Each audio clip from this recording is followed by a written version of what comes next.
2019లో జరిగే సార్వత్రిక ఎన్నికలు ఈసారి గడువుకు ముందే రావచ్చని ముఖ్యమంత్రి చంద్రబాబు నాయుడు టీడీపీ శ్రేణులకు సంకేతాలిచ్చారు. సార్వత్రిక ఎన్నికలకు సిద్ధం కావాలని చంద్రబాబు పార్టీ నేతలకు పిలుపునిచ్చారు. శుక్రవారం అమరావతిలో టీడీపీ సమన్వయ కమిటీ భేటీ జరిగింది. ఈ భేటీలో పాల్గొన్న చంద్రబాబు మాట్లాడుతూ 2018 చివర్లో ఎన్నికలు జరుగుతాయని ఆ పార్టీ నాయకులకు తెలిపారు.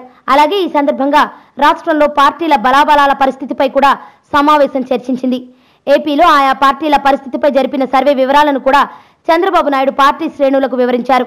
గత ఎన్నికలతో పోల్చుకుంటే టీడీపీకి 16.13 ఓట్ల శాతం పెరిగిందని, అలాగే వైసీపీ ఓట్ల శాతం 13.45 మేర తగ్గిందని వివరించారు. ఇక కాంగ్రెస్ ఓట్ల శాతం 1%కే పరిమితమైందని చంద్రబాబు వివరించారు.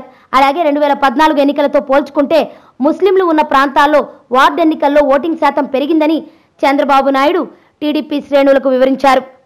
బాబుకు మరింత భద్రత పెంచాం. డీజీపీ నారా చంద్రబాబు నాయుడుకి నిషేధిత మావోయిస్టుల నుంచి ముప్పు పొంచి ఉందని ఆ రాష్ట్ర డీజీపీ సాంబశివరావు అన్నారు.